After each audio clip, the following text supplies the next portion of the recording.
pinakamalaking shoutouts lahat ng mga kasama natin dito. Flip Top Maghingay para sa sarili nyo at para sa mga parating natin dalawa.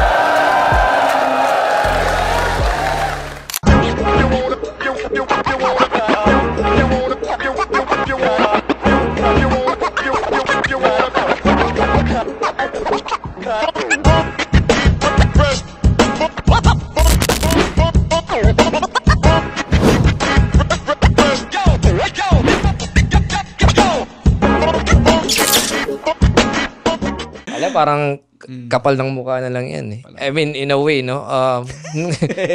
Yung feeling mo, kung baka sa simula, parang nag-cringe ka na ginagawa mo siya. Pero later on, na-realize mo na parang pointless na mag-cringe ka dyan. Just do it. Tapos improve it. Parang ganun lang. So, feeling ko yung barrier kung bakit hindi ginagawa ng iba yung gusto nilang gawin is natatakot sila or baka uncomfortable sila simulan. Pero once simulan nila, realize nila na kaya nila. Yun yung barrier lang sa thought na yun, kailangan nilang ma-overcome. So if you're thinking no na gumawa ng libro tapos ayaw mong gawin kasi natatakot ka na baka hindi mag-resonate or baka hindi mo trip yung final result, gawin mo lang. Gawin mo muna. Listen up, yo. Linya Linya Show. Listen up, yo.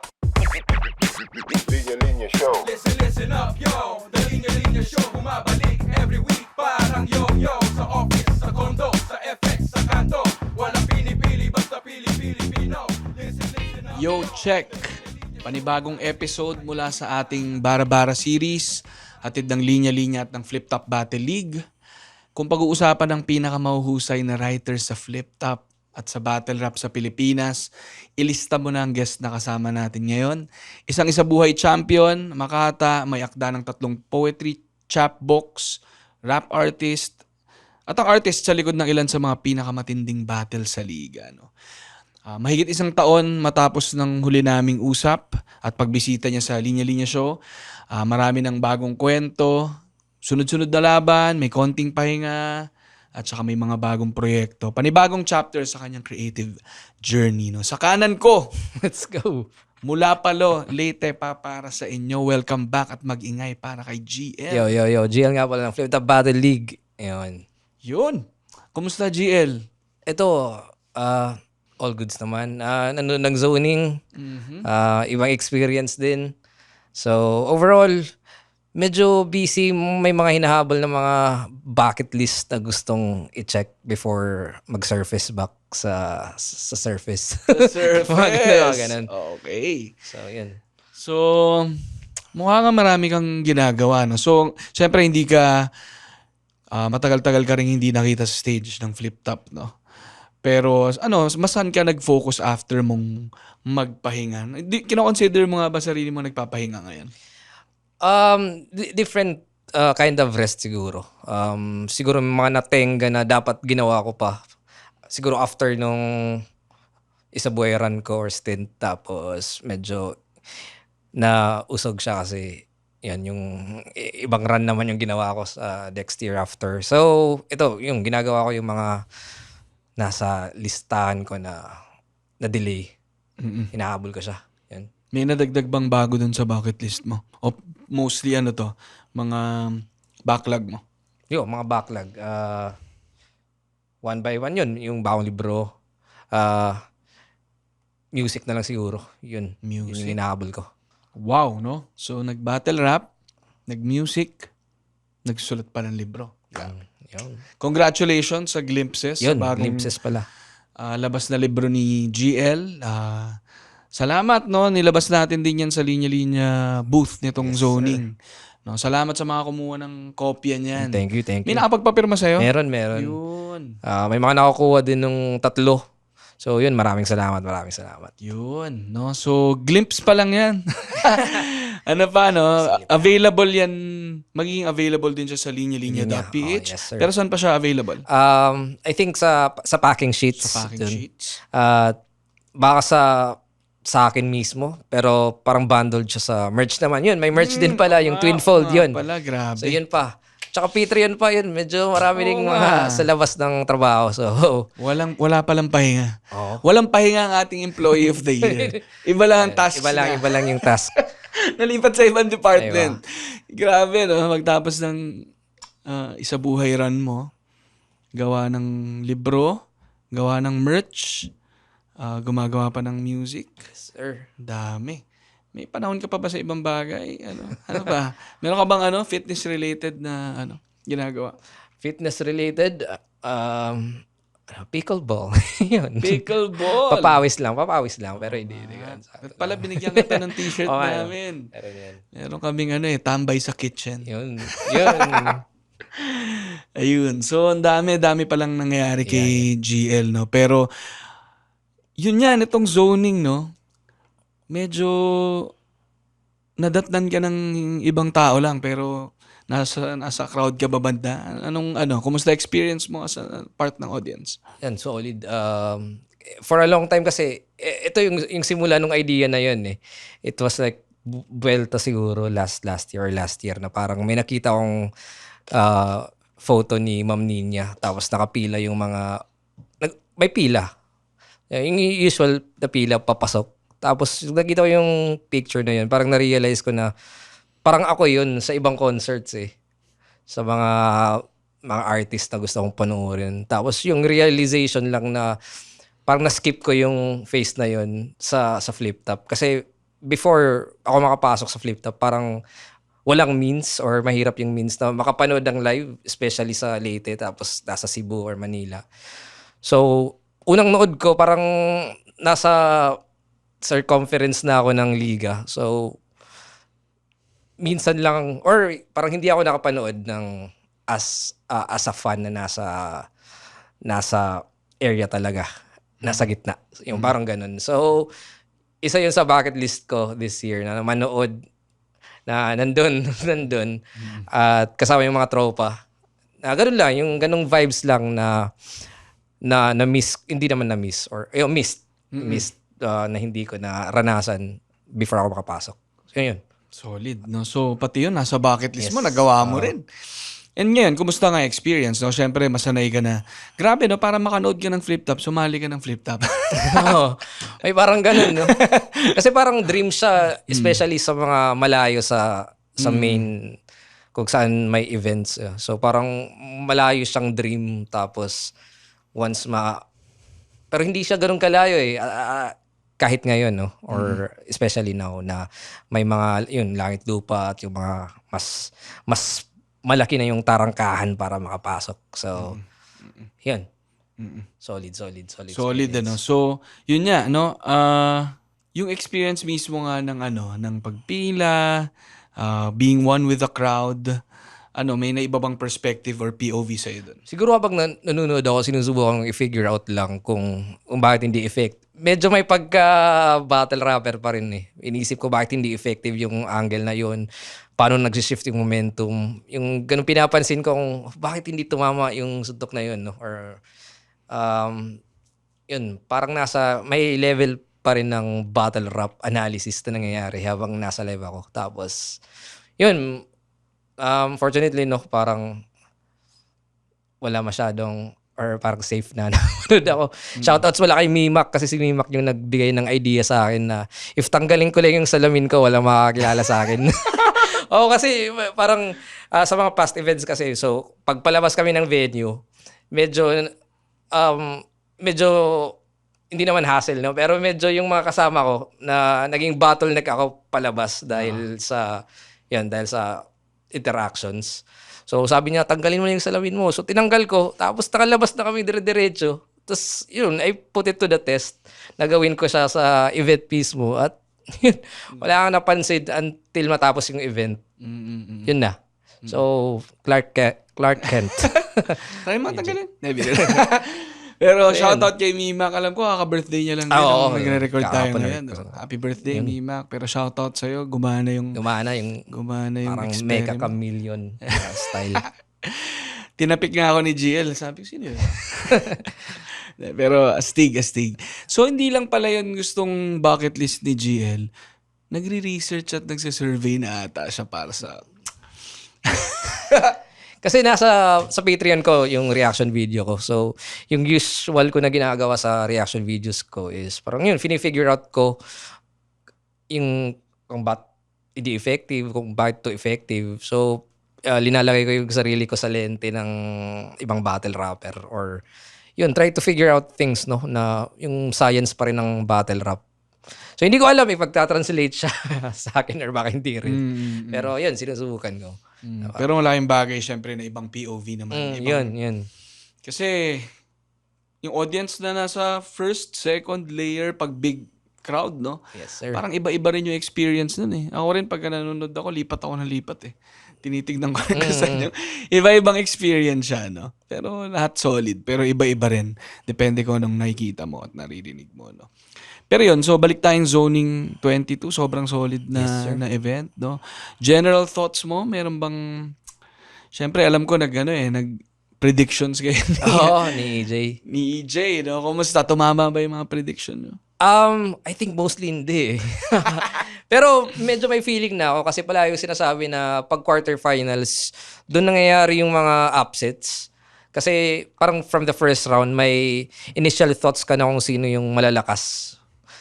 Especially sa isa buhay na to. Na feeling ko yung first round is yung mga nanalo, yun yung mga safe bet na pupusta ka. Pero bawal pupusta. Hindi. Parang sila yung mananalo. Tapos sa quarters doon nangyayari yung nababaliktad yung expectations, yung mga ganun. So, overall, I think yun may mga upsets, may mga down moments siguro, no? Pero yung mga high moments naman, yung mga bagong nangyari na hindi pa nangyari. Yun yung dapat abangan. Sobrang astig. Grabe. So, syempre medyo may idea naman na sila dun. May mga ibang nag-post na. Yeah. Pero hindi namin isi-spoil sa inyo since hindi pa yan uploaded. Pero tama yung sabi mo, grabe yung moments, no? Syempre, normal naman na minsan nagkakaroon ng mga hindi rin ine-expect na laylay, ganyan. Pero, grabe yung high moments kung nandun ka. Parang kaya ako nanonood ng battle rap dahil dito. Yung akala mo wala, nakita mo na lahat.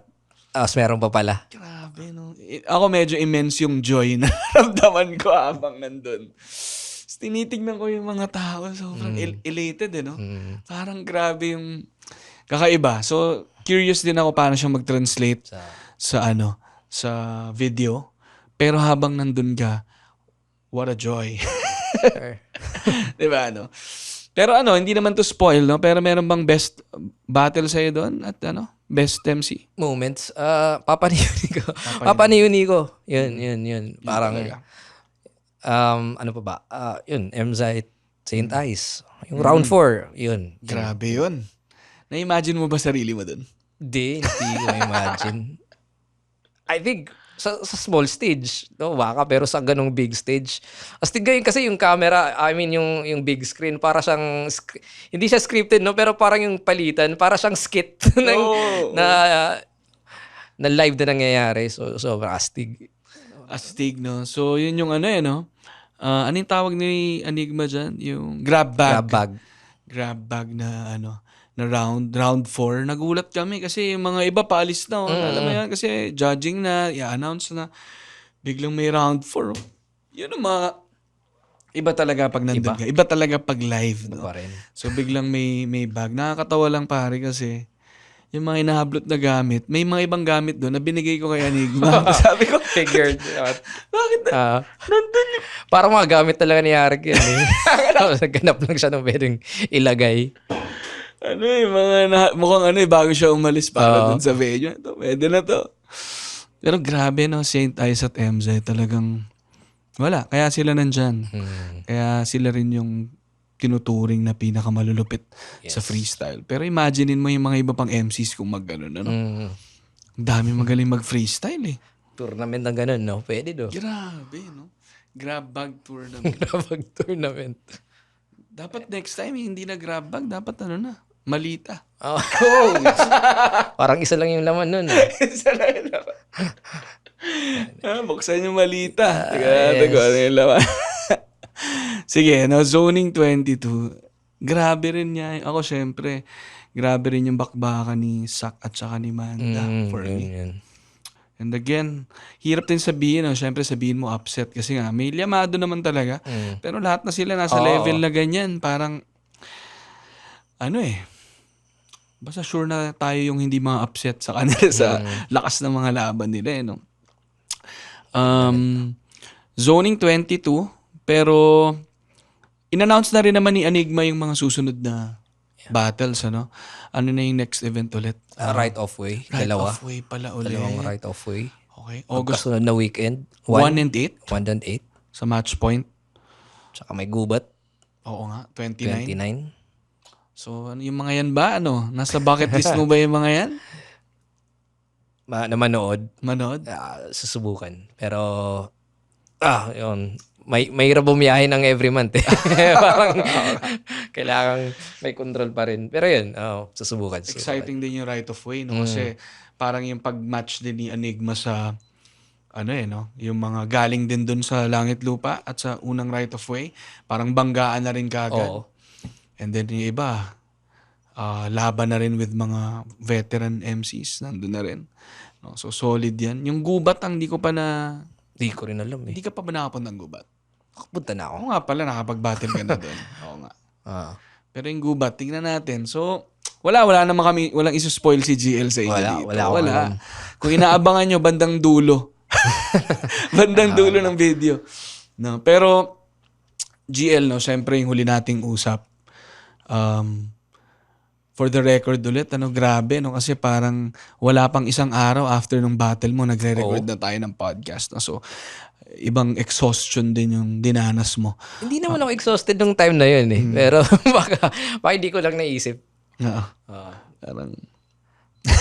Hindi ko alam. Una mo ring kasi yan, labas. Unang labas sa podcast, no? Pero mula nun nga, napansin ko ang dami nang nangyari, no? After nung championship mo. Kasi may tendency na usually parang kapag nanalo ng championship sa isa buhay, ang napansin ko, yung ibang mga nagcha-champion, medyo naglalaylo pagkatapos. Pero yung nangyari sa'yo, parang kabaliktaran no? After mong mag-champion, nagsunod-sunod na battles ka pa after nun. So 2024 ka nag-champion, tama? And then 2025 yung sunod-sunod mong battles until mag-ahon, no? Nakailang battles ka? 2025, anim. Grabe, no? Bali, tatlong back-to-back. Tatlong back-to-back. Grabe, no? So, anong mindset mo nun? O anong thought process mo? Bakit saan nanggaling yung push mo na yun? Adrenaline ba yun nung run mo? Na parang gusto mong magtuloy-tuloy? Intentional ba siya? Or nagkataon lang? Nagkataon siya in a way na I think after nung event, yun, sabi ko nga kay boss na gusto kong subukan yung alter ego. So yun, dun talaga nag-root yung drive na bumatel ulit. So since alter ego siya, nasa small room siya sa somewhere. Pero yun, may feeling ako na pag yun lang yung ni-request ko, baka hindi ako payagan kasi parang logistically, no, mabiyaya ako para sa small room. So inunahan ko na si boss na kung may laban ako sa gubat, sasabay ko na yung alter ego sa minefields. So yun, doon nangyari yun. So, para masubukan ko yung alter ego, parang ganun, no? Parang para masubukan ko yung alter ego, kailangan ko bumatel sa big stage. So, kaya siya naging dalawa. So, yun yung sinagtala kay Icewater, tas si Emar sa gubat naman, no? Tapos, I think after nun, na-realize ko na parang kaya siya eh. Or may pagkabitin. Parang nabitin ako. Tapos, feeling ko na-inganyo lang ako sa thought na kaya ko yung dalawang battle na material. Although, yung isa mas maikli kasi alter ego. Pero yun, parang challenge ko na what if dalawang whole battle. So yun, pinitch ko ulit kay Arik para naman sa belt ata siguro yun. Although yung pitch ko is isang real battle, tsaka isang sinagtala din sa big stage. Pero yun, di ako pinayagan na sinagtala sa big stage. So parang sayang siguro na dapat gamitin na lang yung actual MC name, no. So yun, parang naging dalawa na lang. Dalawang full-length battle. ayun, tapos since medyo OC ako, so boss, dalawa. So, dalawa na lang din dun sa ahon. So, yun, parang ganun lang. Pero parang yung route talaga, parang nag-enjoy ako gumawa. Tapos yung thought lang na kaya ko siyang gawin or gusto kong subukan yung limits.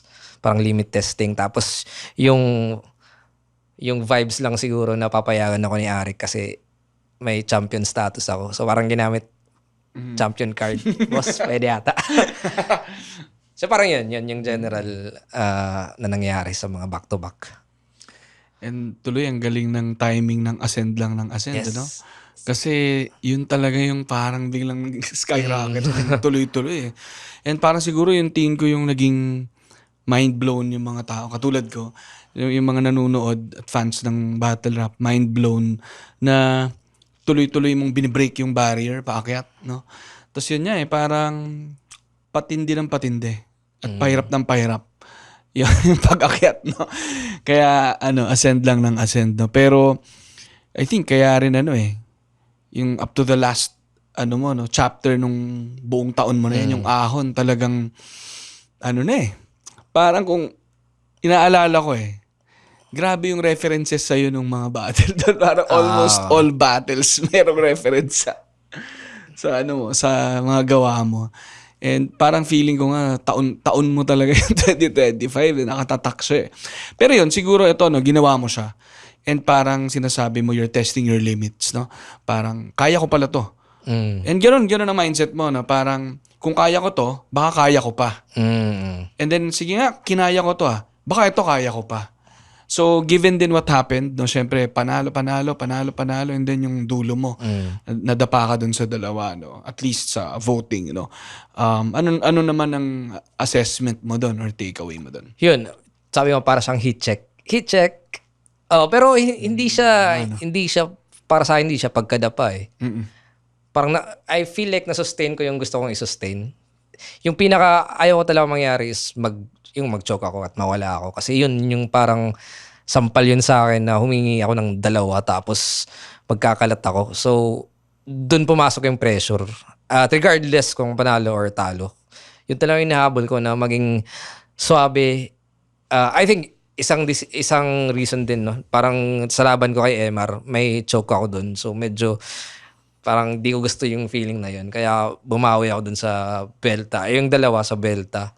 Although hindi ako masyadong pressured dun sa Belta in a way nung hinihingi ko yung 2 battle.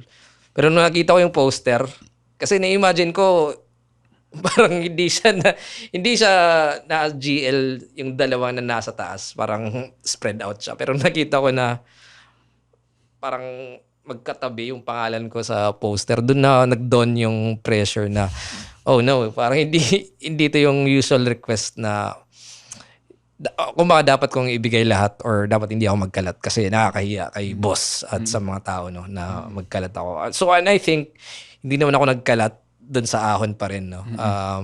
So yung fear ko, yung Icarus moment ko na baka bumagsak ako.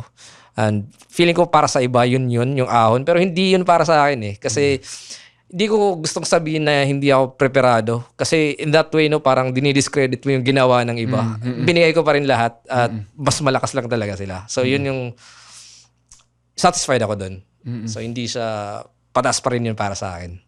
Yun. Solid Yes. yun. Solid na marinig namin yun from you. Yeah. Kasi syempre, may perspective din yung mga nanonood. Yung sa iba, parang kung ano lang ang resulta sa judges, yun na yun. Pero syempre, nasa perspective mo rin yan. Kasi nga, minsan kahit botohin kang panalo ng judge, pakiramdam mo, hindi ka pala, hindi ka deserve, hindi mo feel na nabigay mo. Okay marinig na ikaw. Kasi yun nga, I think dahil nakita naman namin na prepared ka, na i-spit mo lahat. Yes. And siguro talagang dahil alam nila yung ascension mo na ganun, medyo nahatak mo rin yung lahat ng mga nandun to, parang lampasan yung limits sila Which I think, yun din yung reason kung bakit parang mataas yung reception dun sa Belta battles ko. Kasi parang walang nag-expect no na, or kung meron man, parang hindi majority yung nag-expect na makukuha ko yung dalawang battle na yun, na mapapanalo yun. So dahil sa pagka-underdog effect, mas nagiging mas satisfying or mas madaling yung perception na ganun. Which I think detrimental naman siya papunta sa ahon ko dahil sa taas na ganun. So may mga ganun na understandable para sa akin. So all goods naman. So, syempre, nabanggit mo yung underdog effect. And nanggaling ka dyan. Nanggaling ka sa underdog, tama? Parang nung paakyat ka, mga nilalabanan mo rin, mga halimaw, no? Malalaking kalaban din. Pero, na-feel mo ba nung sa ahon na na nag-backfire din sa'yo? Na ikaw naman yung everyone's looking up to you. Yeah, And I then, think. tapos si Poison naman yung bit-bit niya yung, sige, tulugan niyo ako. Tapos sa kanya nanggaling yung gigil na gano'n. May effect. Meron, I think, no? Mas, yun, palagi sinasabi na mas magandang lumaban pag nasa baba ka. Kasi parang walang mawawala sa'yo. Tapos parang pataas. Tapos, yun, parang mas mataas yung dapat mong abutin na bar pag mas mataas yung perception sa'yo. So, pag hindi mo maabot, yun, delikado ka dun. Kaya sinasabi ko palagi sa Isa Buhay Tournament na may threat level management na nangyayari dyan eh. So, kailangan mo i-control yung threat mo in a way na dapat parang pataas ka. Kasi pag first round pa lang, malakas ka na masyado, tapos hindi mo maabot yung bar na yun sa quarters, di ba? Pwedeng bumaliktad. So, yun, yung simpleng perception na yun na kailangan may feeling na dapat pataas ka palagi sa battle. Nakaka-apekto yun sa pagtingin ng mga tao. And I think, Threat level management. yun, sa Survivor yan, sa mga shoutout sa mga... Ay, oo nga. Oh, Survivor na. Survivor yan. Shoutout pala, na-guest ko kasi ang Pinoy Survivor Yun, League. PSL yan. Shoutout. PSL, nagulat ako na nagko-comment si JR or nagla-like doon. Yun pala. Pag-usapan ba natin yun? Yeah. Huwag na. Okay, baka gamiting angle. Pero, wow, no? May ganun, na wala lang, na cerebral din talaga sa yung pagtingin ng mga bagay na to na kaya tingin ko nagiging parang mas challenging din or parang yun parang dahil inaangat mo yung antas and yung level din ng thinking mo sa lahat ng galaw mo, tingin ko umaakit din yung pitas ng mga ng mga MCs alam mo yun. Kaya ayun, sige. Royal Rumble. Yun. Kakaiba no? Siyempre, itong sa buwelta mo na nagdalawa ka, dalawang sunod. Royal Rumble naman, 5, tapos mas maikling rounds. Kumusta experience mo sa Royal Rumble? Mahirap siya. Especially sa setup na yan, no? Dahil hindi ka sure kung anong material na pipitasin mo. Hindi ka sure kung anong effective. Sinusubukan ko maghanap ng connection sa mga kalaro ko, no? Pero nahirapan ako kasi hindi ko alam kung gaano ka-accessible yung gagamitin kong angulo. So, tsaka yun, na nagkaroon ng shorter rounds pala, no? Yung sa akin. So, Yun nga. misinformed. Sorry, boss. Okay lang.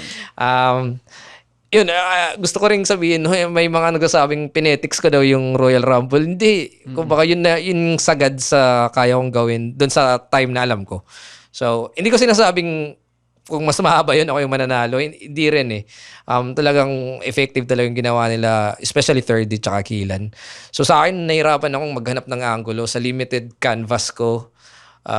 So, yun, parang inoptimize ko na lang siya. Tapos, ginawa kong ito, yung na-imagine ko parang canvas siya tapos may 4 ka na kailangang i-drawing. Tapos dinowing ko yung 3. Tapos parang si Bagsek. Pero hindi, nasa negative space siya. Yun, parang may dahil sa haba ng prep, sa short pala, sa shortness ng prep, tapos sa dami nila, nahirapan ako na naisiksik yung material effectively. So, pero overall, satisfied naman ako. Sa stage siguro, medyo awkward din. Ibang feeling din siya kasi kalat yung kalaban mo eh. yung difference pag one-on-one, alam mo kung saan direction ka, tapos doon ka pupukpok eh. Tapos kung 5-on-5, pag Royal Rumble, kailangan mo mag-switch. Tapos yung latency na yun, yung lag in between your verses, parang nakaka-psycho din siya sa akin na hindi ako pwedeng dumidiretso. Kasi kailangan kong mag-face sa tama. Yun, mga ganong simpleng detalye, yun yung mga na-realize ko habang nasa stage. Pero overall, enjoy kasi parang mga tropa lang eh, na nagtitirahan. Yun yung titirahan namin na nagbabanatan. Gagamitin niya na namang clip yan, ha? Pati nagbabanatan, di rin nata okay na to. Nagbabattle. Nagbabattle. Yan. Pero kami naman as audience, as fans, solid din makapanood talaga ng Royal Rumble. Iba rin. Pero yun niya, iba rin kasi yung naunang mga Royal Rumble, parang small room din. Ano? Oo, yun din. Tapos parang pit style. Tapos nakaharap sila sa isa't isa. So parang ganun. Ito kasi meron niyang choreography. May ganun eh. Parang kailangan yung gumanon para makita kayo. So parang may audience ka pa rin, pero kausap mo pa rin yung isa. Yung camera pa, yung mic pa, may blocking talaga eh. May blocking, ano? Parang performance din siya eh. As opposed to yung dati, nung sinabatas, yung uprising, parang umiikot lang eh. Umikot lang. Kaya kakaiba rin, ano? So, Royal Rumble, pero yun, sinabi mo nga, na parang umikli yung oras mo. Ilan ulit yung inisip mong oras and ilan yung 90 seconds. 90 seconds? So, pag 90 seconds, mga 2 minutes yan. Yan yung daya dun. No? Pero kung 2 minutes, pwede yung 3 minutes. Okay. Pero ang alam nila ay 3 minutes? Hindi, 2 minutes. 2 minutes. Okay. Gets. So parang uurong ng gano'n. May ganun lang. Ganun lang yan. Sige. Siyempre, no, yung after naman ng Royal Rumble mo, kalaban mo si Poison. Kumusta naman yung laban na yan for you? Yun, yung mga instances na alam ko na after battle no na material-wise pa lang. Kumbaga, before pa magsimula yung battle, may panalo na. So, I think material-wise, kuha talaga ni Poison. Siguro miscalculation din sa end ko kung... Kasi may concept din ako na iniisip yung continuity na minsan mas nagiging effective yung mga dala mo if may continuity siya dun sa mga past battles mo. Kung baka may callback ka sa mga ganun. At yun yung hindi ko masyadong naisip going sa ahon. Na parang nakalimutan ko yung reception ng mga Vuelta battles ko to a point na parang ayoko siyang gatasan no, in a way. Tapos yun nga, habang bumabanat yung mga MCs na may mga reference sa mga ganun. Doon ko na-realize, parang day one pa lang ako, no, parang mali ata yung approach ko going in sa ahon. But then again, no, parang medyo ano ba yung term na parang ayaw mong gatasan yung sarili mo. May ganun na parang may sawa. Na parang ayaw ko na i-bring up yung mga dati, no. So, baka pwedeng iba yung ginawa ko, pero hindi ko rin masasabi. Pero talagang solid ni Poison. Parang wala akong pwedeng gawing iba on that stage na para makuha kong panalo. Well, pero nagigets ko yung sabi mo sa continuity eh. Or yung callback. Kasi naanla kasi, ginamit talaga siyang tool ng ibang mga MCs para to get back at you eh. Ako lang, nung nandun ako, pinapakinggan ko, yung mga pinakamalalakas din na weapon na narinig ko. Di naman lahat, no? Pero may mga weapons na ginamit na galing sa mga battles mo noon. So parang ikaw nga, nakita mo na yung mga tools na yun, iniwan mo na dyan. Iba yung gumamit tuloy. may ganun, no? Baka. Pero, wala, no? Parang parte lahat, no? Part talaga na mayroong decision kang gagawin. And tinry mo. Pero regardless, sabi mo nga, ang lakas ni Poison. Yes, sir. No?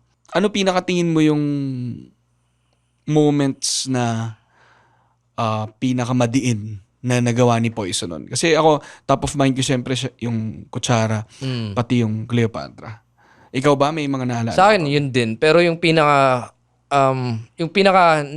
na-realize ko, yung na talo na ako, is before pa nun eh, is yung linyang, yung kahoy sa kuryente, parang ganun. Parang, hindi ko naisip yun eh. Nung nagpre-prep ako, parang nakafocus ako doon sa kanya. Nakalimutan ko nga na may yung current na reference sa akin, no? So, doon pa lang, hindi ko naisip. So, yun.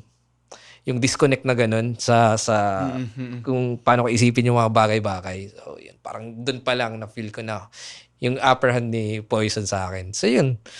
Yung ganun, yung accessibility. Dun. Grabe yung concept ni, ano na yan? Ni Poison na yan. Yung kahoy nga tsaka current. Diba? Parang simple lang siya. Pero hindi ko naisip to that point, no?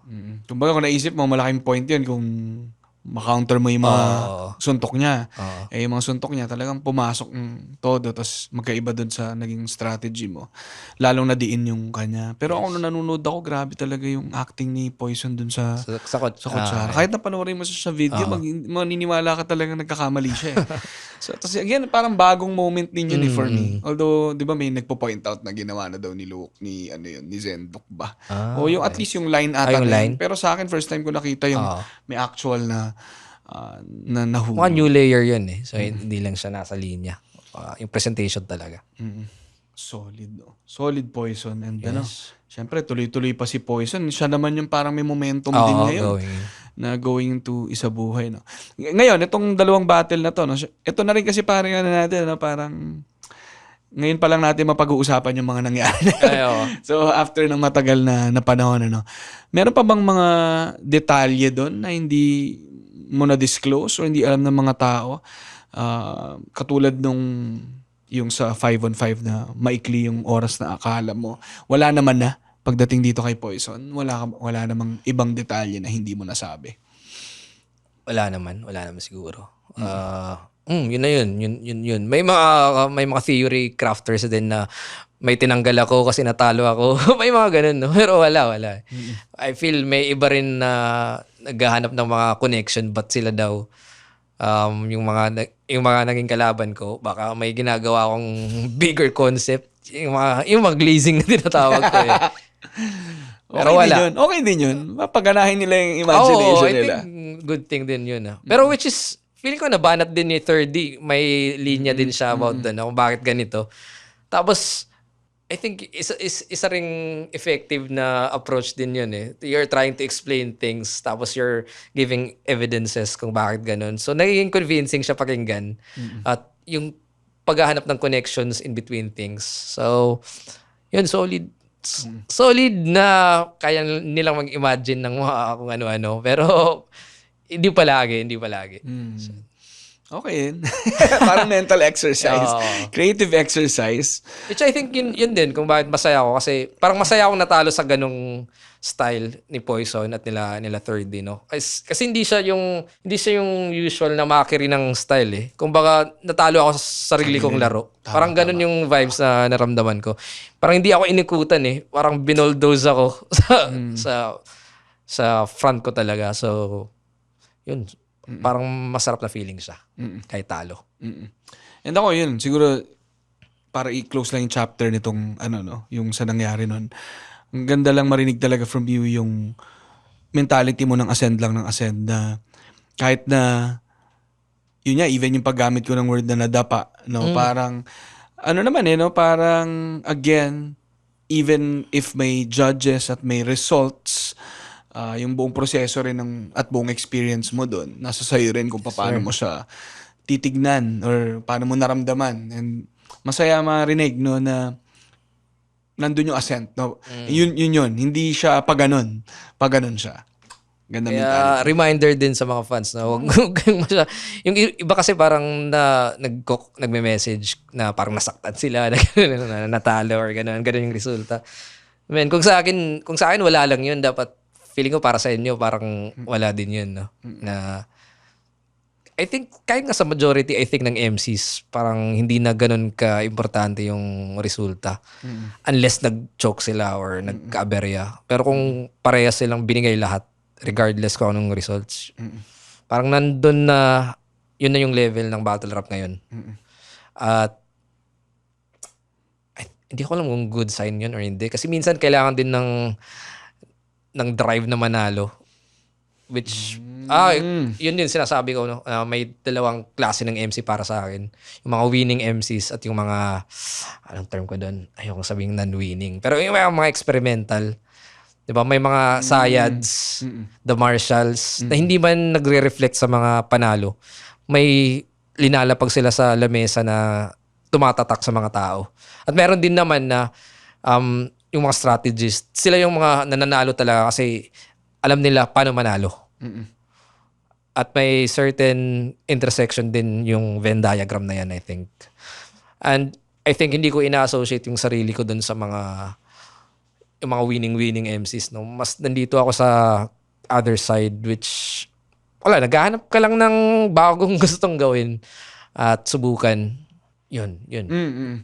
And kumbaga leaving it to the ano na rin, no? No? To the table kung paano siya tatanggapin ng tao, titignan ng judges, syempre kung nananalo, malaking push din yun, no? Parang ganun.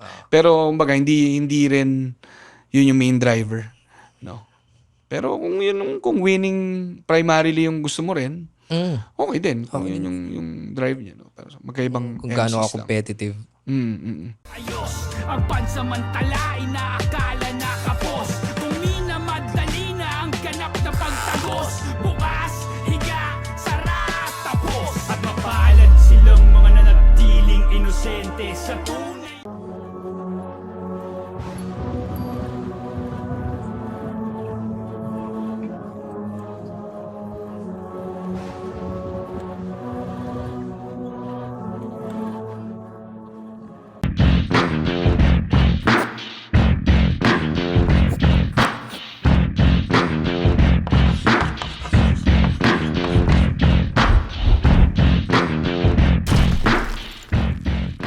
So, sino yung tingin mong mga winning sa... Hindi, biro lang. Hindi. Hindi, okay naman sagutin yan. Sila Oo nga. Poison, sila Evzite, sila Pistol. Sila yung alam nila paano talunin yung MC. Kung baka strategist yung dating eh. Alam nila paano ka i-dismantle in a way na kaya kanilang lamangan sa laro mo. Yun yung naisip ko sa compared kay na Sayad, 'di ba? Parang hindi sasabay si Sayad sa style mo, gagawin niya yung gagawin niya at tatatak pa rin yung gagawin niya. Parang ganun, magkaibang spectrum lang siguro. Pero parehong ginagamit, parehong ano. Pero may masasabi ka bang mas effective dun sa dalawa na yan? Siguro In terms of yun yan. Depende kung depende ano. sa intention ng MC. Tama. Ano. So, I don't think na iniisip ni Sayad na ba't si Sayad? Pero hindi, Gets. parang hindi naman hindi naman yun yung main. So, ba nasa art side. Sige, sara natin muna yan, ano, and then bukas tayo ng bago, no, itong mga recent din na mga battles or events, no, itong Langit Lupa, Right of Way, dahil din parating din tong Right of Way ulit, no. Pero kumusta yung mapanood kahit online, no, itong mga laban ng Langit Lupa at Right of Way? Yun, I think may general consensus na mas feel nila yung competition sa underground. I mean, sa Langit Lupa at sa Right of Way. Kasi mas may kailangan i-prove yung mga MCs na para makapasok sila, na feeling ng iba nawawala sa mas matagal na sa eksena. Kasi yung illusion ng animosity parang nandun eh. Yung parang sagutan nila Jabo at Sisik, di ba? Yung mga ganun na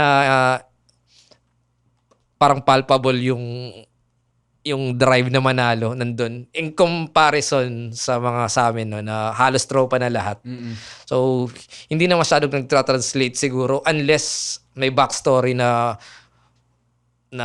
magkalaban kayo or may bad blood sa inyo. Pero parang hindi na siya nag-surface sa mga mas matagal na. Pero dahil sa mga bago, mas gigil sila. Yan. Yun yung nafe-feel ko na feeling ko nafe-feel din ng karamihan na yung competition mas nasa foreground ng mga battles. And ako bilang nakanood live, grabe talaga. Lalo na yung Langit Lupa. And then Right of Way din, ano. Pero yung Langit Lupa na parang wala pa ring expectations masyado yung tao. No? Parang karamihan pumunta doon ay gusto lang manood ng battle rap, gano, parang wala munang bar. Pero nung unang battle pa lang, I think si Diddle na agad yung nag-open eh. Wow, parang lahat sila talagang bit-bit yung mga kanya-kanya nilang hukbo eh, no? And then iba yung energy umiikot doon. And I think yun yung na-carry din with Right of Way. Yan. This time, more crowd pa. Dala-dala yung mga tribe nila. Sobrang init din sa sa match point na naging B-side. Medyo wild, pero para papansin ko, sabi mo, yun nga parang kayo kasi mas magtotropa na kayo eh. Ito, iba sa kanila magkakilala, pero yung iba, lalo na yung mga galing probinsya siguro, ngayon pa lang nakikilala. Pero parang may nakikita rin akong parang may brotherhood din na nabubuo. Since parang batchmates sila. Oo. Nagpa-picture taking pa Yeah, sila. Parang graduation eh. Tapos parang Class. syempre may mga content na ngayon na batch ganito. Yeah. So may ganun ding, siguro sabay din na nangyayari, na heavy competition dahil nga gigil silang lahat. Pero feeling ko pagkatapos nito, grabe rin yung regard nila sa isa't isa as Yun. batchmates. I think lahat naman siguro. On stage lang yung ganun, no? Pero sa babas, Grabe kasi si Sisik at Jabo, grabe yung nila. Yung laban nila. Tapos pagkatapos naman, nagyakapan sila. Pero solid. Shoutout sa lahat ng mga MCs ng Langit Lupa at Right of Way na ibang energy at apoy din yung nilalagay nila sa table. Hindi na siya masyadong tinuturing as, lang to, parang launchpad, ganyan. Karamihan din kasi sa kanila, yun yan, nakausap ko rin si Diddle. Yung iba sa kanila, talagang, matagal nang bumabattle sa, si Boy Sleuth, na matagal na rin bumabattle sa kanya-kanya nilang liga. Pero parang yung kwento mo kanina, na hindi sila nagkakaroon pa ng pagkakataon na makalaban or makanood. And ito yung naging entry point nila. Galing nung nag-isip nitong Langit Lupa. Shoutout kay Enigma. No? At saka tong Right of Way pa. No? So, ang saya lang. No? Lalo lang nakaka-excite. Tingnan ko sino yung mga susunod. Dito sa cast na itong mga bago, no? Meron bang particular MCs na parang namamangha ka or nagugustuhan mo? And meron din bang sleeper? Yun. Diddle. Kasi, ewan ko bakit, pero refreshing yung style niya. Kahit hindi naman siya, pwede mong sabihin bago yung style ni Diddle, no? Pero feeling ko sa tunog niya, parang bago siya kasi refreshing siya in a way na reminiscent siya sa mga past styles na hindi na masyadong nagagamit ngayon para maging accessible ka or ganun, no? Pero si Diddle parang pinandidigan niya yung style niya at yung lingwahe niya nagamit. Yung ganun. Appreciated at commended yung ganung klaseng pag-stand sa paniniwala niya sa style niya. Yun. Solid Diddle, shoutout sa'yo. Hanep mapanood si Diddle. And grabe rin yung confidence niya sa stage. And galing din na yung umpisa niya yung yung may opening line siya. Usually may closing line siya, may opening line. Ganun din siya. Tapos sumasabay din yung iba, no? Parang in a span of one battle, meron na siyang parang ganun. Agad, no? Tumatak agad, Then abangan nyo pa pag na-upload yung yung pangalawa niya. Hindi pa uploaded natin yung pangalawa. Uploaded na. Uploaded pala. Okay. And then, parating yung next niya, no? Grabe, pangalawa pa lang, pero grabe na rin yung ingay na na-create ni Diddle, no? Mga kauri tawag namin dyan, eh. Kauri. Same spectrum sa amin. Na-imagine ko nga. Na-imagine mo ba siyang kalaban? Pwede, syempre. Sana mag-abot pa kami. Yan. Mag-abot kayo. Ano ba yan? We'll see. Ano ba yan? Siyempre. Okay. Okay, sige. Sleeper. Meron ba tingin mo na hindi masyadong napag-uusapan? Pero wag yung tulugan. Ganun. Ako si Jandelo talaga sa akin Parang kakaiba siya in a way na ewan ko iba yung tunog niya Tapos iba yung charisma niya, iba yung character niya. Ayun, isang battle pa lang parang may character na siya, yung personality niya. Yun, refreshing din para sa akin. Tapos, trip ko lang yung brand niya. Galing ni Jandelo. And shoutout sa mga Ilonggo dyan. Yun. Mga kapwa Ilonggo. Wax, nakikikapwa. Tsaka si Doc Panda, RX Panda. Belated. Belated kay Doc. Refreshing mapakinggan si Jandelo. Nung napanood din namin live, even yung jokes niya parang hindi rin bago for me hindi bago. bago for me yung mga atake niya. Na may pagka-unorthodox, may pagka-awkward, pero pumapasok talaga eh. Tapos parang seryoso rin kasi siya sa mga banat niya. Actually, pati yung mga stumbles niya, parang may puntos din eh. Pumupuntos in a way. Oo. Yung mga adlibs. Ang galing. Pero syempre, no, siguro kaya hindi na natin masyadong natalakay si Boy Sleuth kasi grabe rin yung pag-dominate nung battle niya. Kahit na hindi siya nanalo. Yun yung parang underdog effect talaga na hindi mo inaakala or wala kang expectation tapos ganun agad. Solid na mga bago. So sana, no, by the time na mapanood nyo to, sana hindi pa tapos yung August 1 and August 9 events. Hindi ko alam kung or tapos na. Pero sana hindi pa, kung napapanood nyo yung mga uploads, I think enough reason na yun para makita nyo kung gaano katindi yung mga bago rin. Sarap din manood, no? Siyempre, magkaiba experience din yung big stage, maraming crowd, pero yung, intimate din na small room, kakaibang experience din. And yun, talagang patindi yung mga bagong salta, no? Yes, Sa'yo, no? Pagdating sa, ano ba? Kasi narinig namin yung mga pinagkakaabalahan mo ngayong hindi ka pa ulit sumasampa sa stage, no? Pero anong maasahan nila kay GL ngayong taon pagdating sa battle rap? Yan. May battle ako next by the end of this month sa amin, sa 053 Battle League. Yun, sa Waray na Linggahay naman. From time to time, no, parang may cravings ka na bumatel sa sarili mong linggahay. So, at isa din yun sa checklist ko na bago bumalik. So, yun. Invite ko na lang siguro. Yun, 053 Battle League sa Tacloban. Kung gusto niyo dumayo, mga waray, ngayon nila kada. Pagkita ka mo, solid mga MCs. Yan, kalaban ko yung Homer. Waray, patila niyo kay Astigini. Yun. Shoutout 053 Battle Sir. League. Kay Kenzer. Kay Kenzer, no, siya pala yung nagpapatakbo niyan. And ikaw, may involvement ka ba dun sa liga? Minsan-minsan, may sponsorships at ganun. Pero pala ako nanonood ng mga events nila. Solid suporta sa 053 kay Kenzer at sa mga MCs Yes. ng 05. Meron kayong kasama dun sa Langit Lupa? Tama ba? Yep, si Saf pala. At dalaban din siya sa Right of Way. Yun, abangan din. Solid kay Saf, no? So, may galing mo rin, no? Sumagot ka na may laban ka, pero hindi pa pala sa... Meron. Panoorin niyo yung battle. No? Pero saan nila mapapanood yan? Kailangan nilang lumipad ng Sa YouTube dun. Pero, yun, baka magreklamo na naman yung mga Tagalog eh. Wala mag-subtitles. Wala nga ba? Wala. Kayo naman na mag-adjust. Nag-adjust na sa inyo yung iba. Diba? Pero kumusta experience, prior to Flip Top, nagbabattle ka na ba ng gamit ang waray? Isang battle lang.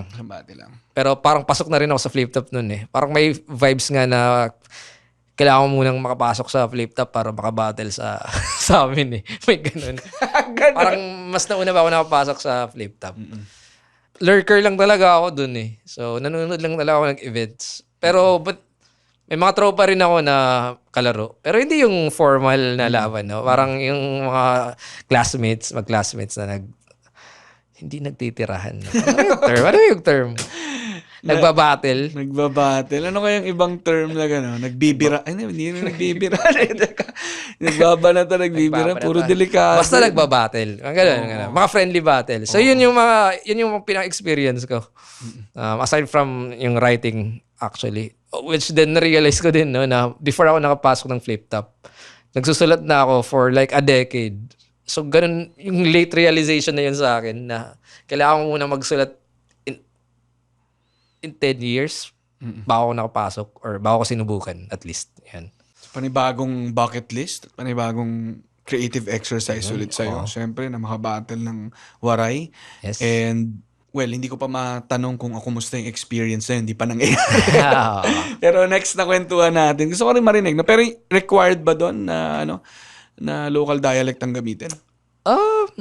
I think, hindi mo naman sinasabi, pero yung consensus, parang waray language. Ang galing din. Ang ganda rin na may talaga local battle leagues na mas gamit yung... Ay, commended din pala yung Rap Pugutan, yung isang liga dito sa Manila. Tapos dumayo silang lahat sa amin para maging Rapugutan versus 053 sa Tagalog na lingwahe. Wow. Wala, na-amaze lang ako na na-pull off nila yung pagbiyahe talaga para lumaban sa isang, hindi naman masasabing malaking liga kami. So, yung para masubukan lang yung experience. Hindi nga siguro ganun kalakas na exposure, no? Pero, for the culture. Ganun. Shoutout sa Rapugutan. Yun. Rin. Solid. Kausap ko rin yung head nila yan. Nag-message din sa akin. So, ang galing, no? Na parang, ang nangyayari nga ngayon, yung mga underground rap battle leagues na nagko-collab din sila. I think si Surhenyo, no? Dinala niya yung, Kuwagaguhan ata, at saka, Pulo ata, na, correct nyo na lang ako, no? Pero I think yun yung nangyayari, no? Na sa Sanib Puwersa, iba-ibang mga rap battle leagues, and lalo lang lumalakas. And siguro ako, personally, no? Parang, ang ganda rin na may langit lupa talaga Try to Way. Kasi parang nagiging na siyang under one roof eh. As opposed to parang hindi siya, dahil parang merong recognition din ni Enigma sa lahat sa kanila. Hindi siya nagiging parang magkakaiba na or magkakaibang community. No? So, solid. No? So, shoutout sa mga, hindi lang yung mga kabilang sa langit lupa, no, pati mga iba pang rap battle leagues na wala doon, na may kanya-kanyang ginagawang contribution sa eksena. Solid kayo, no. GL, huli tayo nag-usap, no. Wala pang masasabi natin siguro na wala pang Glazers na term. Glazers, let's go. Wala pang Patreon. Wala. Wala pang I think yung nabuo mo ngayon na community. No, and nasan yung mentality mo ngayon diyan? Nasan? Kasi ako na nagsabi. Sige. Wala. Yung community lang, napaisip ako doon eh. Sige. Pero ako, yun yung naisip ko. Na meron ka ng nabuong grupo, community of like-minded, and then pare-parehas ng trip na grupo. And for sure, hindi mo iniisip na, oy, magbubuo ko niyan. No, nangyari na lang siya. Pero anong thoughts mo ngayon na may Patreon ka, meron kang mga sumusubaybay sa mga kilos at galaw mo, and conscious ka rin ba about them, and na meron kang binibuild na relationship sa kanila, paano yung engagement mo sa kanila? Yun. Syempre, pinakaunang maraming salamat sa nagsusubscribe, no, sa Patreon ko. Kung baka pinaka-root talaga nung Patreon na yun is years before, no, sa every after upload ng battle ko sa Twitter, parang may AMA ako. Mini AMA na gusto magtanong about sa battle ko. So, doon nagre-reply ako, tapos may naghahanap din ng transcripts ng mga battles ko. Tapos nasa Google Drive lang yan. Tapos kapag may nagdi-DM, sinesend ko yan. So, doon ko na-realize na maghanap ng isang website or something na pwedeng may repository ng mga ideas ko. So, doon pumasok yung Patreon. Doon ko nilagay yung transcripts ng mga battles ko. Tapos later on, na-realize ko na feeling ko may enough people, no? Or kahit hindi enough, may mga tao na interested na magtanong sa writing process, sa mga bars, sa mga schemes at kung ganun. So, doon ko siya naisip ilagay. Tapos, parang na-cultivate na lang siya in a way na kahit ano, or yung mga thoughts ko, yung battle rap science at analysis ko, pwede kong ilagay doon or i-post ko doon. At yun, fortunately may mga taong nag-interested enough, no, para mag-subscribe doon. At yun, thankful sa ganun na hindi ko ever naisip na, naisip ko na may manunod sa akin, pero to extend their interest, no, para sa ganun na gusto nilang malaman yung inner workings kung paano ako mag-isip. Yun. Thanks. Saya maging battle rap fan ngayon. Kasi parang ang daming layers, no? Ang daming layers din na rin ng pagiging fan. Alam mo yun? O pagsubaybay sa mga hinahanga ang artists. Kasi bukod sa flip top, no, may mga kanya-kanya kayong movement na ginagawa. And syempre kasama rin dyan yung battle rap reviews, Yun, content creation, mga ginagawa ni Cripply. Kaya feeling ko medyo nag-aalangan si GL dun sa mga word choice niya dahil iniiwasan niyang gawing clip ni Cripply eh. Baka dito may makuha si Crip. No, pero Cripply wag naman. Pero, Ayan. parang again, may kanya-kanyang kasi syempre labas naman sa battle rap, may kanya-kanyang movement din iba-ibang mga artists. So ikaw, may libro ka, may music ka, and ito, may community ka na rin na na-build na meron ka namang general fan base o fan base ng flip top ng battle rap, pero iba rin magkaroon, I think, ng mas intimate na relationship and engagement sa pinaka top fans, loyal fans And ikaw GL ano sa tingin mo yung responsibility ng isang artist kapag lumalaki na yung community na nabuo niya? Ayokong maging absolute kasi iba-iba yung intentions ng mga artist. Pero I think yung pinaka-base nun is yung maging aware ka lang siguro, self-awareness sa influence mo sa mga fans. Parang ayaw mag-preach pero parang ganun na lang. Maging self-awareness na yung mga sinasabi mo sa stage at most especially off stage yun. Pwede siyang ma-spin or ma-twist in context na hindi mo gusto or mga ganun. Opinions yan. Nagmamatter yung opinions at kung magagamit mo siya in a positive way, yun, bumoses. Mga ganun. So, self-awareness. Self-awareness, oo. And meron na bang mga instances na naging challenging for you within your community and paano mo siya i-handle? Ito yung mga hindi ko iniisip eh. Kaya tayo nandito. Yung first word, yung community pala, hindi ko siya ever naisip. Ganun pala, hindi naman. I think yung opinions lang, one of the main reasons din kung bakit parang may gate yung Patreon is para hindi siya, iniiwasan kong lumabas siya in a way na yung context may iba. Kasi madali yan ngayong panahon eh. So, at gusto ko ring magsalita na hindi ako conscious if my opinions will ripple into something na hindi ko gusto. Especially yung mga battle reviews na yung opinion mo is taliwas or may mga nasasabi kang as much as possible hindi naman negative pero mga suggestions at improvements. Yung mga ganun na klase na ayokong dumagdag sa narrative na binubuo ng ibang tao. Which is, I think, one reason din kung bakit ako naglaylo muna is feeling ko from yung mga past years, medyo dumadaan sa akin or tangent or in some way, gusto ko maging abstract din. Gusto ko maging abstract na explanation. Pero gusto ko munang tignan from outside POV na wala ako dun. Yung ganun. Yung mga ganun. Yung realization din kasi na yung ahon, parang yung headlines is hindi yung nanalo. Yung parang yung pagkatalo ko yung mas natignan instead na i-celebrate yung mga panalo dapat. So, yun, parang na-feel ko lang yung hindi naman need pero yun, parang ganun na mag-step off or step out the ano ba yung term? Pero parang parang medyo may point. Baka ma-expound mo. Oo nga, hindi. Hinuhuli ko. Okay. Parang, parang may value rin yung pag-step back.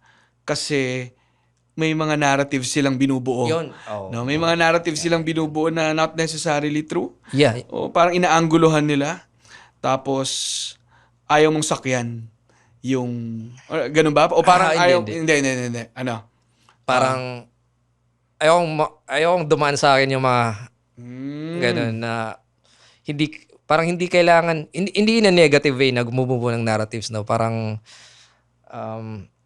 ano ba, overexposure ba yun? Yung parang ganun. Parang I think hindi nyo muna ako kailangan. Parang ganun. Iwan ko muna kayo dyan. Parang, Kasi masyado ng ano, ang dami ng ano. parang kakaiba yun, no? Pero, partly, parang gano'n. Parang ganun. Oo. Sige. So parang hindi lang para sa akin, no, kundi para sa nakikita ko na epekto. Eksena. Oo. 'Yun. Magkaroon ng ibang meta. Ganun. Pwede. Pwede. Pwede ganun. Yun yung mas madaling maintindihan, pero pwede rin. O parang ano ba yun? Tignan natin kung ano mangyayari kung hindi ako yung ano. Oh, Sinispell out ko yung ano, no? Baka, para ako magiging may kasalanan nito, imbis na ikaw, walang yaka. Hindi naman mo akong spokesperson ng mga naiisip mo, ha? ganun mag-speed. Yan yung speed. Galing.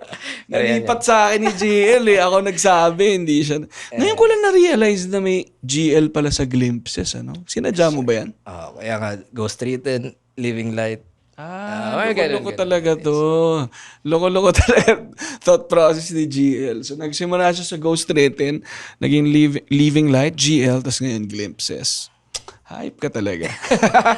So, sige, punta naman tayo sa sulyap, glimpse naman dito sa ano mo, sa libro mo, no? And congratulations, Yan. man. Congratulations Thank you. sa bagong libro. Alam ko, nung nag-usap tayo, yun nga, may longing ka na balikan yung mga chapbooks mo, yung libro mo. Congrats na na-launch mo siya. Shoutout sa packing sheets din. Thank you. Kung saan available din yung books ni GL. And wow, no, nakita ko rin na talagang ang daming bumibili, ang daming tumatangkilik, nagbabasa ng libro mo. Dahil din yan sa promotion ni Vitrum, ano? Yes. Sa promotion niya ng Sa mga sad boy dyan, yung mga introverts, yun, score na. score na, no? Hindi, pero solid. kwento mo kami, no? Anong kwento nitong Glimpses? I think itong dalawang books na to nung nag-usap tayo nung 2024, existing na sila, and then ni-release mo at naging available din sa linyalinya.ph at sa booth ng Linya Linya. And then yan, itong Glimpses, ano naman yung kwento nitong book na to? So, yun, yung Ghost Written siya 2016, tapos Living Light 2018. So, from that time, up to pandemic, until pumasok ako sa Battle Rap, yun, yung glimpses is, parang glimpses siya nung mga years na yun. Kasi yung mga tula galing dyan is from different phases of my life, I think, no? Mayroong pre-Yolanda pa, may Yolanda tangent or reference doon, no? Tapos the in-betweens ng life ko. Sa Battle Rap, may mga influences din dyan. So, kalat siya. Oo, yun yung masasabi ko. Kung baka yung Ghost Written at Living Light, may central theme sila. Yung Glimpses is from the different years na na-consolidate siya. Matagal na din siya eh. So, parang 2024 siguro siya nabuo.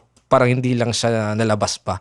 So, from those years, yun, glimpses siya ng parts ng life at yung mga moments, the mundane and the moments. Yun, mga ganun. Paano rin nga ba yung proseso mo sa pagsusulat ng tula? Sabi mo kalat-kalat din siyang oo. saan-saan siya galing. Ano? So parang paisa-isang buo and then tatabi mo? O parang umuupo ka talaga ng mahabang panahon to write down multiple hanggang kumakapal yung collection? Yung early years ko, parang ganun, na parang may collection ako na hinabol na may theme siya. So, inupuan ko, then sunod naman, parang may thread ako na sinusundan. Pero, wala, siguro dahil sa busy na rin eh. So, kung kailan ka lang pwedeng umupo at I think yun yung pinaka-difference ko is hindi na masyadong inuupuan or may brainstorming. Naghahanap ka na lang ng something na parang a poem is not created, it is found. Parang ganun yung vibes na inahanap ko.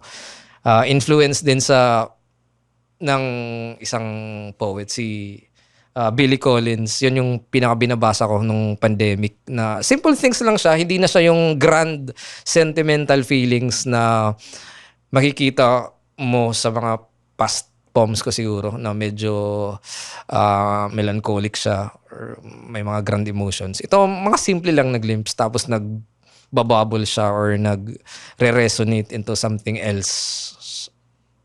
Yun yung mga Kasi siyempre glimpses na parang mga sandalian or pagsulyap or parang saglit. Yan yung, I think ano nga ba, moment poems nga ba tong gawa mo? Meron, no? Merong mostly. moment poems. Parang nagsimula siya sa moment, tapos sinahanapan ko siya in a way na may message siya na gustong So, seeing things itong mga maliliit na munting bagay, no, na Yes. pwede mo makitaan ng ibig sabihin, no, ng mas malalaking emosyon, ganyan, ano.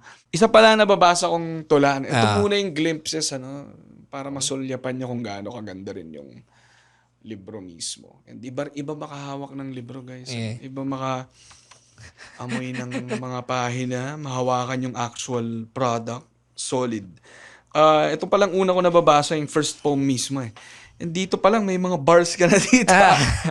Para rin sa introduction ng buong i-expect mo sa libro eh. No, may mga bars dito na ano eh. Nasaan na yun? The trivial things held the grander schemes. Boom! The trivial things held the grander schemes. I think yun yung sinasabi mo eh.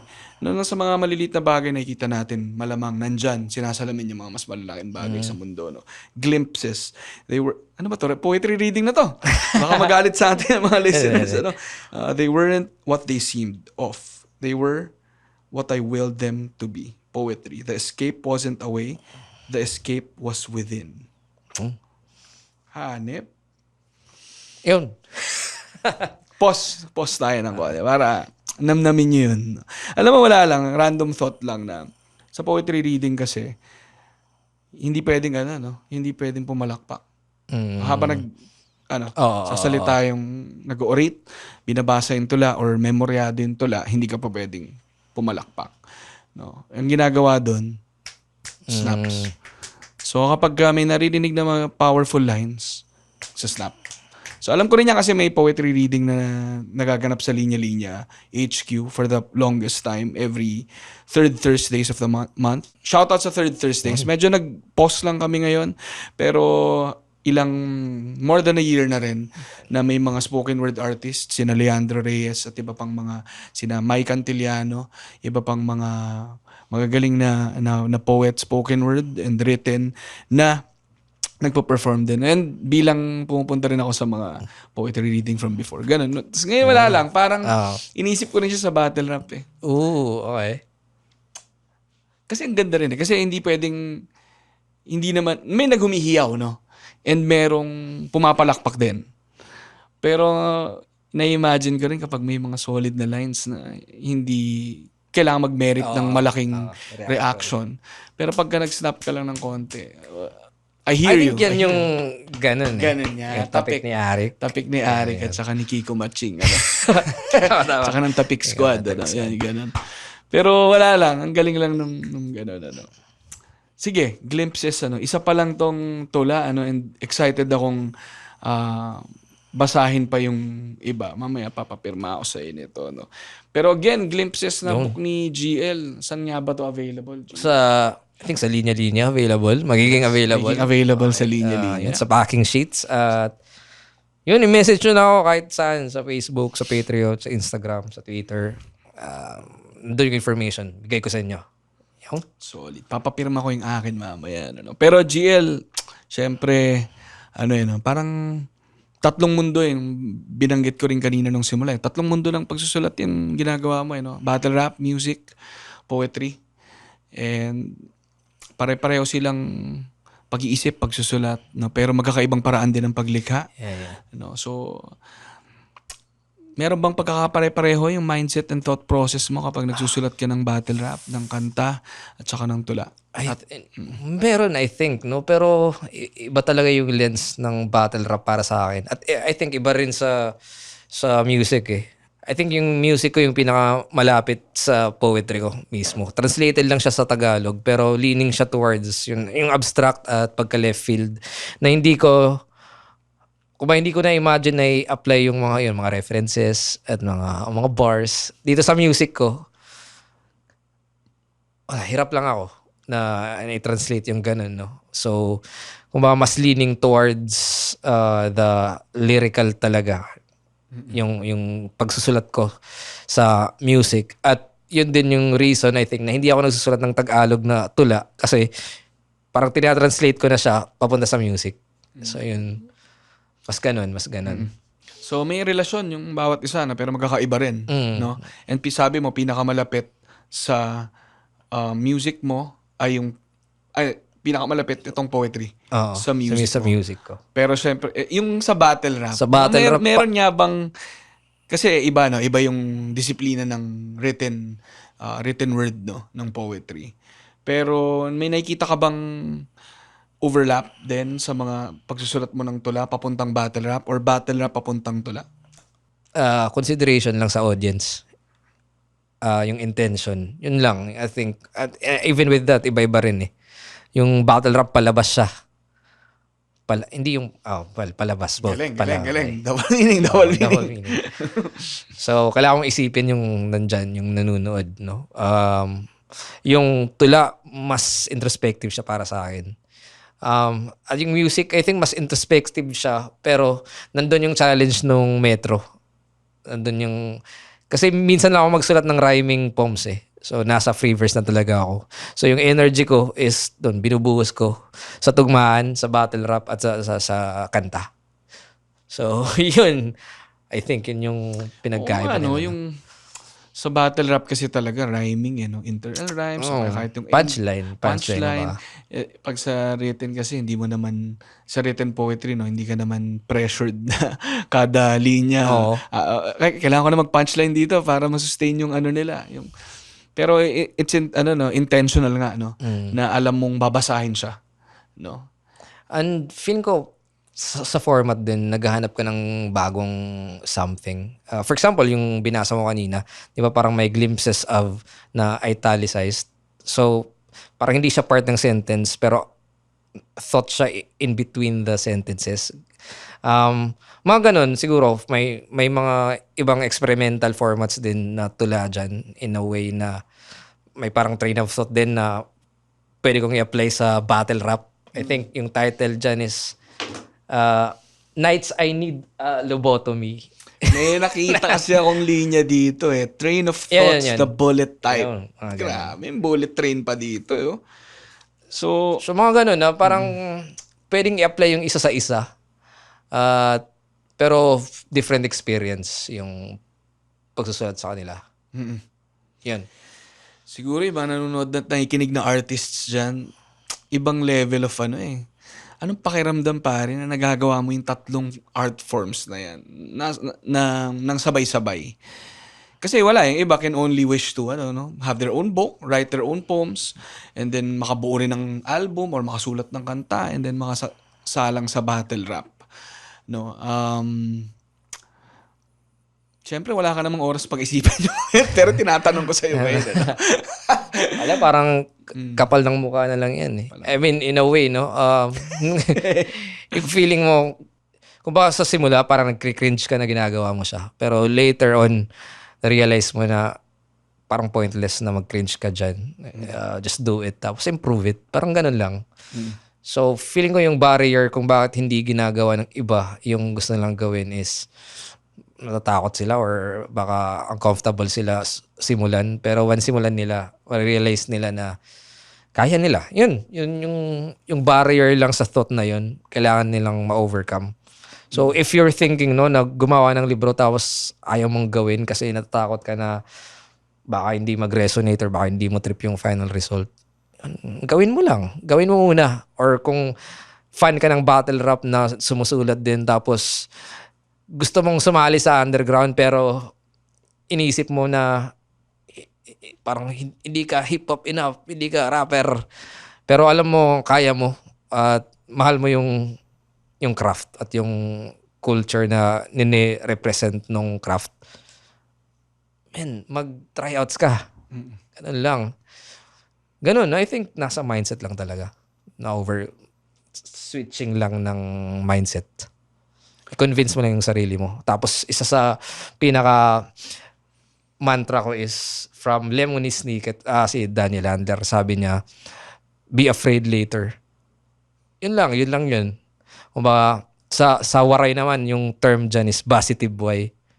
Which is, hindi siya bahala na, pero gawin mo muna, tapos figure it out. Yun, parang let's see. Kasi ano, pag inuuna mo rin yung worries and yung kaba, walang action na mangyayari. Yes. No, pero pag gagawin mo muna and then worry later. Ganda nung be afraid later. Hindi niya sinasabi na wag ka matakot ha. Hindi. Hindi niya ini-invalidate yung fear mo. May fear pero mamaya. Kaya na. Gawin mo muna. Kasi mamaya naman pala, hindi naman pala Kailangan. ganun ka-immense yung fear to the point na hindi mo na magagawa yung gusto mong gawin. No? Pero syempre, very, no? Ako, very inspiring yung ginagawa mo, GL. Yun niya bilang, no? Marami sa atin na nagtatry hanapin yung art form na best sa kanila na makapag-express, communicate ng mga nararamdaman nila, etc. And salamat doon sa words of wisdom kung paano, no? Be afraid later, no? Syempre. Hanip. Pag may particular kang, syempre, itong mga art forms na to, no? Vehicle din sila para makapagsabi ng truth or truth na gusto mong i-communicate, no? Sa mundo, ganyan. Pero may parang nauuna ba minsan yung pag-iisip mong kung ano yung sasabihin mo and kung saan mo siya sasabihin, sa anong paraan mo siya sasabihin. And meron ka rin bang, mas effective siya dito or ginagawa mo lang siya and then eventually nagpapakita na lang kung ano yung pinaka-effective. Yeah, I think yun. Yung nagpapakita na lang siya. Minsan masyado nang mabilis yung life na hindi mo na nauupuan yung thoughts mo. Parang hindi na siya nagagather enough. Tapos lumalabas na lang siya sa cracks in between your consciousness. Parang ganun. Sinasabi nila na the responsibility of the poets daw is to take care of the clouds, of the leaves, of the puddles. Mga ganun. Na yun yung sinusubukan kong i-emulate sa moments type na mga poems. Minsan hindi na ako nag-iisip ng grand truths muna. Parang other way around siya. Hanapin ko siya in the same, yun, sa trivial things. Sa medium naman, yun, depende sa intention, sino makikinig eh. Parang may feeling kasi ako kung sino yung magbabasa, sino yung makikinig ng battle rap ko, sino yung makikinig ng kanta ko. So, yun, may enough awareness siguro sa end ko. Yun. Yes. Kuha ko. And ako lang, parang ang ganda na may tatlo kang art forms na to.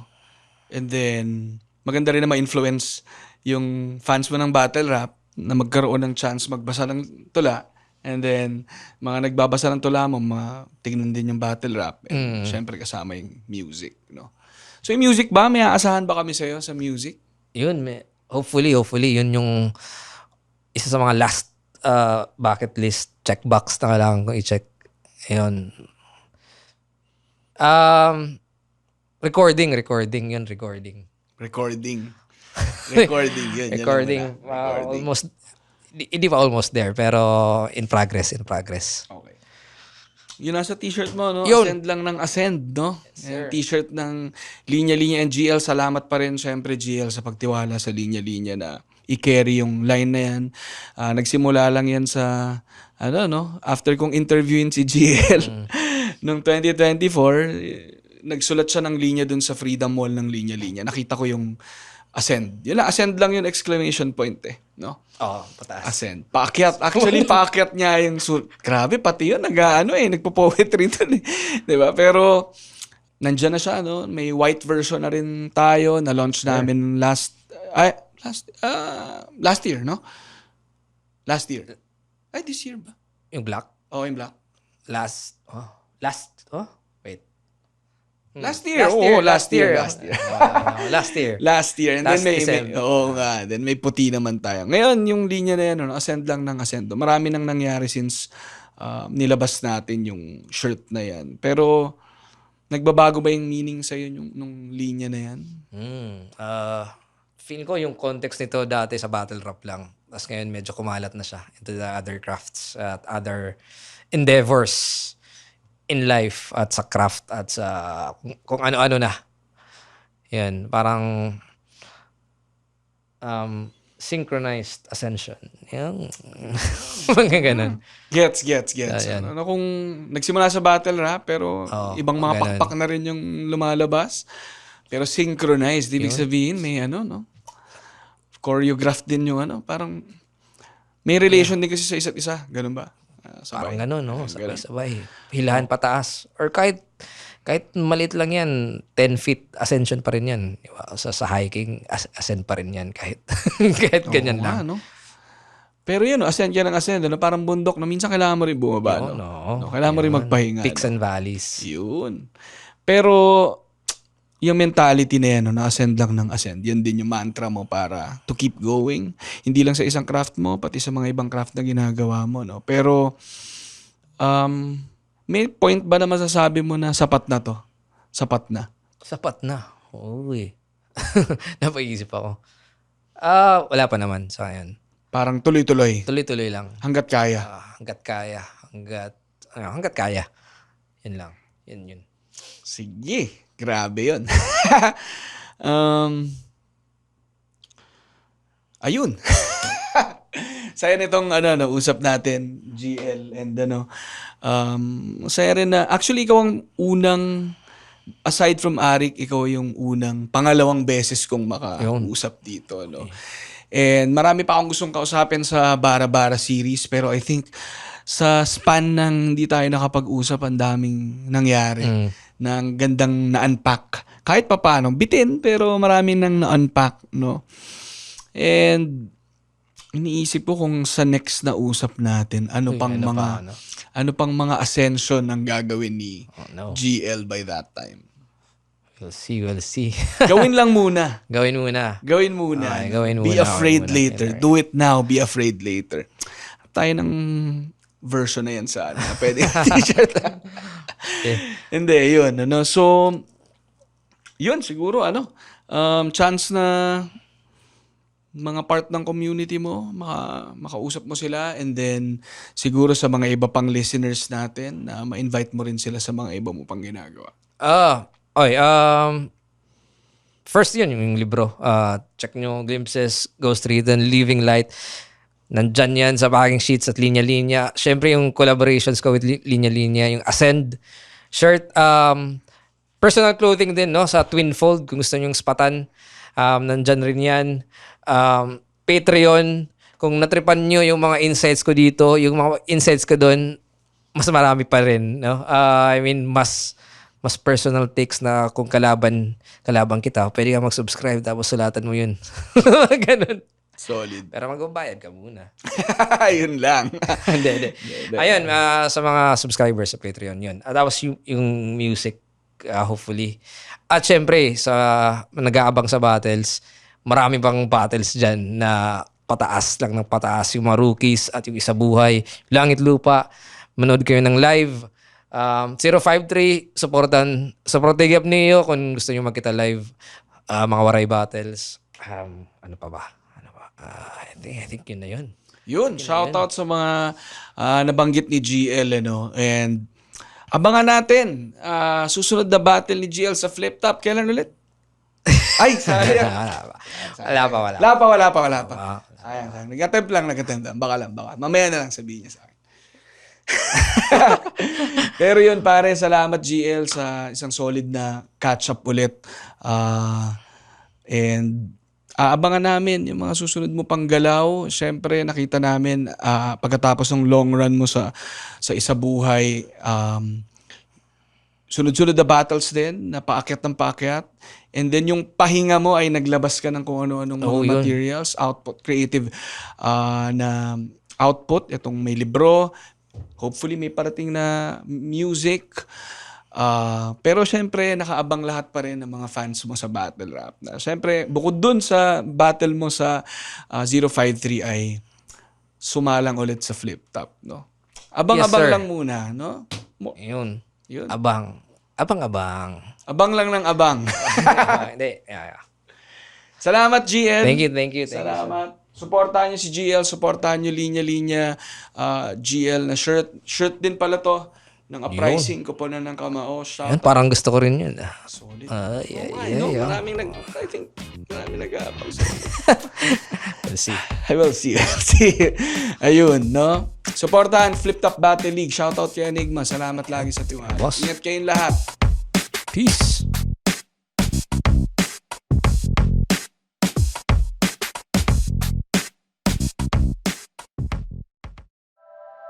The opinions of podcast creators, hosts, and guests are not necessarily reflective of the official stance of the Pod Network Entertainment, its hosts, or other network programs. The content created by the people behind the podcast is personal and not meant to harm any religion, ethnicity, group, organization, company, or individual.